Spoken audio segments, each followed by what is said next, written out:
Alright, hey, Mike McGroarty here, Mondays with Mike. It is, I don't know, early June. I don't know what the date is, 2nd or 3rd or something? 3rd. The 3rd, Amber says. So anyway, we're trying to get, we're not getting caught up on potting. We're really just kind of getting started. But anyway, Pam is potting some variegated euonymus.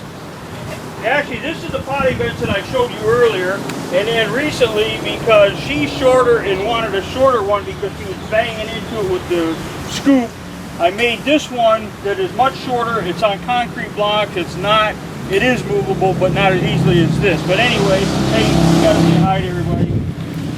Hello. And she's rocking her orange hat. So everybody needs to run out and get one of those. So anyway, we've got 2 potting benches going, and so the other thing we want to talk about, somebody was asking me about irrigation and how to set it up and how many sprinkler heads and all that. We talked about it during the winter when everything was frozen and snow covered, so we're going to kind of revisit that now. Amber's been kind of trapped in the office here recently, so her and Fergus are kind of having a bonding moment here right in the middle of our video. So Want to be in the video? Say hi to everybody. yeah, Fergus, say hi. Say Miss Amber. Gabby is like the donkey tamer. Donkey whisperer, huh? Is that it, Gab? No. No. I like my boy because he's so good. And mommy's boy is good.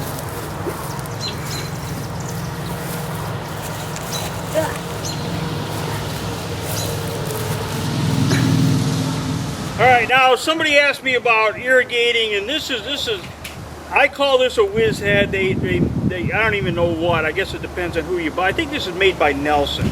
So but I noticed that there are 2 different kinds on the market. There's one that's really inexpensive, doesn't work as well.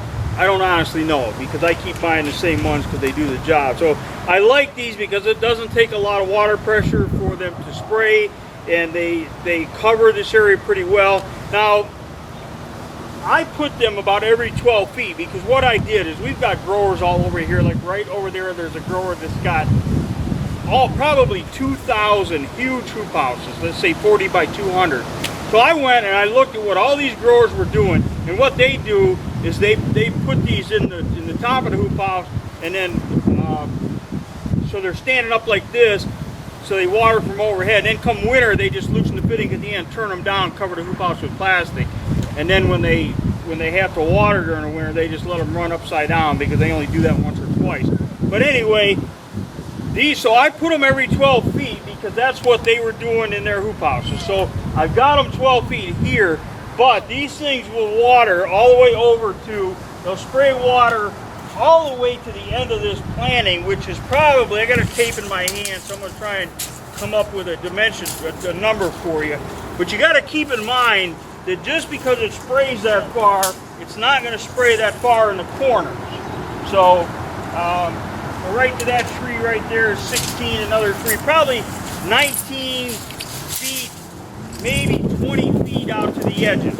That works good here because the stuff I have in the ground doesn't need near as much water as the stuff we have in the containers. So anyway, that's what somebody was asking me. In a few minutes here, we got these things set, so they're going to come on, and we'll stand back so you can see what how well they cover. Right now, I think I've got about 8 or 9. I think maybe 9 of them down through here, and I got to add 1 more on the end. I can run all 9 of them, but I lose a little bit of distance. So I may, because I want to water the stuff in the ground, I may turn. That's why it's important to put a shutoff on every one. That way, if you want to, you can turn off the ones that you don't want to run, or turn them back on however you want to do. So anyway, I don't completely understand the 12 feet because, like I said, we're going 19 feet that way, but I never argue with people who've been doing this for years and years and years and do millions of dollars in business. I just pay attention to what they do and really try and copy what they do until I have a good reason to change it. So anyway, we're going to take a short break, and as soon as these things kick on, then we'll come back on and kind of give you an idea of how well they cover this area. All right, so these things are running. You can see how much area they're covering, and those plants are about 25 feet wide. There's another 5 feet of roadway there. We made a path for driving our car. You can see the water's getting probably 24 inches to 3 feet up on the right hand side. So these things actually cover a lot of distance, and they do it with very little fanfare. It's a great way. I run them about 20 minutes. Real hot day, I'll run them 20 minutes in the morning, 20 minutes later in the afternoon, and it seems to work good. But in 20 minutes, everything is good and wet. And right now, I've got all of them running, plus I got 2 impact sprinklers running way up front. So we'll wander up and take a look at those and talk about those real quick. All right, now basically this is just a small impact. It's like a Nelson. It's a really inexpensive impact sprinkler head. You know, in my other place, I watered 5,000 containers with 5 of these things. I had 2 in one bed, 3 in the other.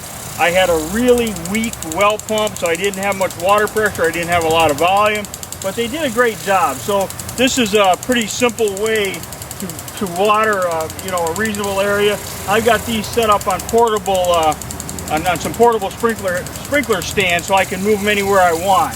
I set them here just to water these Japanese maples along the edge of this bed. But the donkeys are getting wet with this. All right, I think we're gonna wrap it up. If you have questions, I'm gonna put this on the blog. If you have questions, you can post them below that. So I'm Mike McGroarty of Mondays with Mike. You getting wet there, buddy? Huh?